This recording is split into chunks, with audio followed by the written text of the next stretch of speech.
In today, the Muslims will sacrifice black goats as a kind of a goodwill offering, if you want to call it, or a kind of a sin offering, that if they have troubles in their lives, they will put their hand on the black goat and they will have it sacrificed so that their troubles can go onto the goat. So black goat is important in that area. Black goats are common. Now, coming back to King Solomon, where do we find King Solomon's identity? We are going to progress into that. Song of Solomon, chapter 5, verse 2. I sleep, but my heart is awake. It is the voice of my beloved that knocks, saying, Come, open to me, my sister, my love, my dove, my perfect one. For my head is filled with dew, and my locks with the drops of the night. What are these locks? These are braids. This is talking about King Solomon. King Solomon had braids. He had locked hair. The locks that you might see on a Rastafarian. That's the kind of locks we're talking about. The locks that you see on Negroid people. Yeah, Negroid, if you heard that right. So, these locks define King Solomon. White people who have long hair do not have locks. Doesn't matter if their hair is falling down to their feet, they never have locks. On the other hand, Negroid people, when they grow their hair long, naturally it locks. So this is talking about King Solomon with locks. That should be 100% proof that he is a black man. But we don't stop there, we go further. I want to show you something else which is quite important, because in a discussion that I got in with perhaps a Caucasian man or a while ago over the internet, he was obviously trying to show me that King Solomon's white. Ignorance breeds ignorance, unfortunately. He quoted this verse to me, one of these verses, Songs chapter 5 verse 10. My beloved is white and ruddy, the chiefest among 10,000. He said, look, he is white. It's written white there. Well, just because somebody mistranslated the Hebrew, does it mean that he's white? We have to look at what the Hebrew text says. And we have to notice that this is King James Version Bible. In the Hebrew, it says,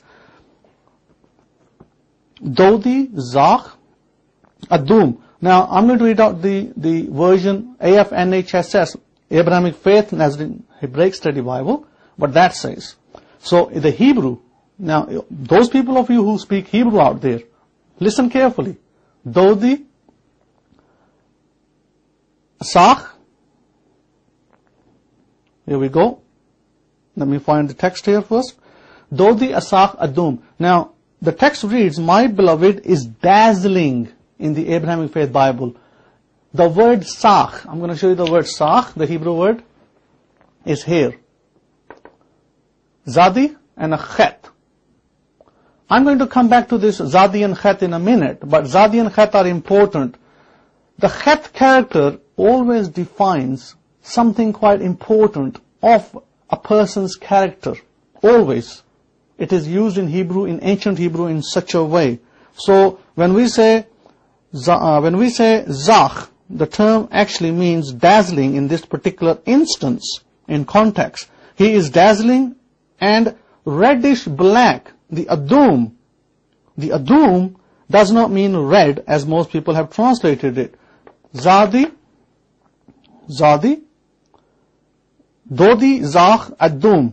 Now, your Bibles may translate it as white and ruddy, and most of the Bibles out there I've seen, Hebraic roots and what have you, always translated the similar way.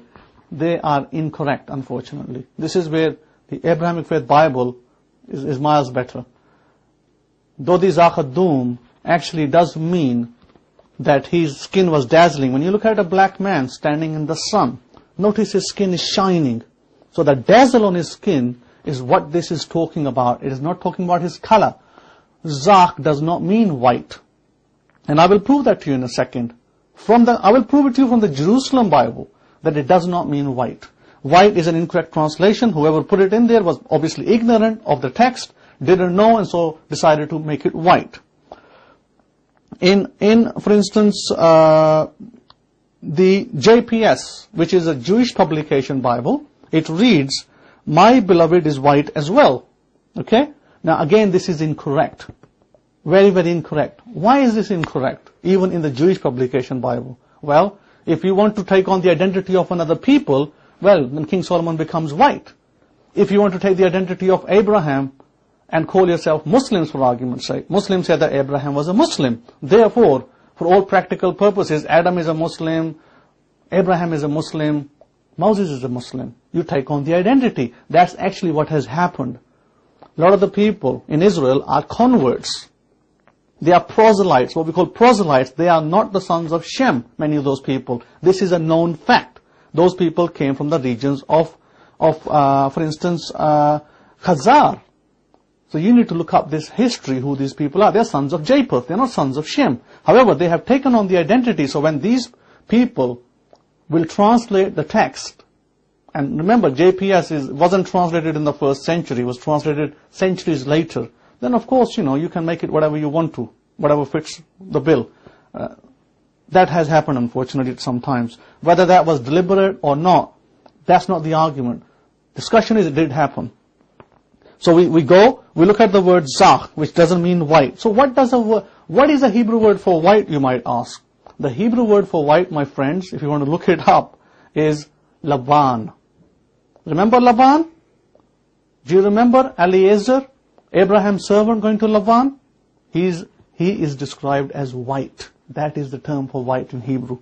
Please check it in your Bibles in the book of Genesis.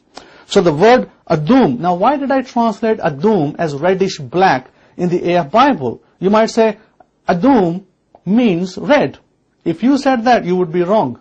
Because you are going with popular translations again. Not with ancient translations, ancient text. Let me bring you back. Alif, Dalit and Mim in Adum. Look over here, the African continent. And I spoke about the Nilotic people. Hebrew Israelites are a Nilotic people. Look over here and notice that when the word Adum is used in the Bible, it's not describing their color as red, incorrectly as perceived. It is actually describing that where they came from, earth. They came from the earth near the Nile, the fertile soil. So it's describing the fertile soil. So when blood goes into the ground, it mixes in the soil. What do you get? Red, black. That is what the translation should have been. Adum. It should not be red. Red is actually very wrong. Saying just ruddy. Ruddy what? Ruddy is not really a color as such. And then the argument that it fits onto a white skin is a false argument because it's not even talking about white skin. So the word Adum means red-black. How do we prove this from the Torah? I've got to prove it from the Torah, otherwise it's just my opinion. But I'm going to prove it from the Torah. In Genesis chapter 4 verse 10, and the seed, and Genesis 4:10, and he said, what have you done? The voice of your brother's blood cries to me from the ground. Now here, the word for blood is dam. Okay? And the word for earth is adamah. This is what we call a Hebrew wordplay, where the blood fell into the ground, mixed into the clay, and you end up with red-black. Okay? That is why the term should be translated as red-black and not as red or ruddy. Black people often, in the past, Egyptian pictures, you will see that they had a reddish hue to them.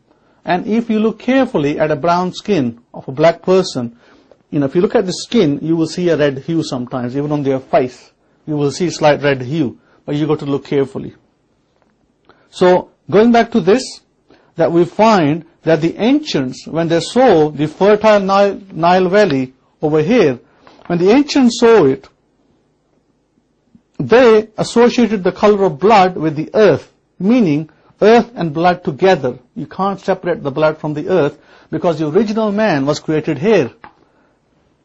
If he was created here in the continent of Africa, which is known throughout the world, Israel being in Africa, then you can't dispute that. It's indisputable. So we can see the wordplay going on in that particular text. Now the word zah.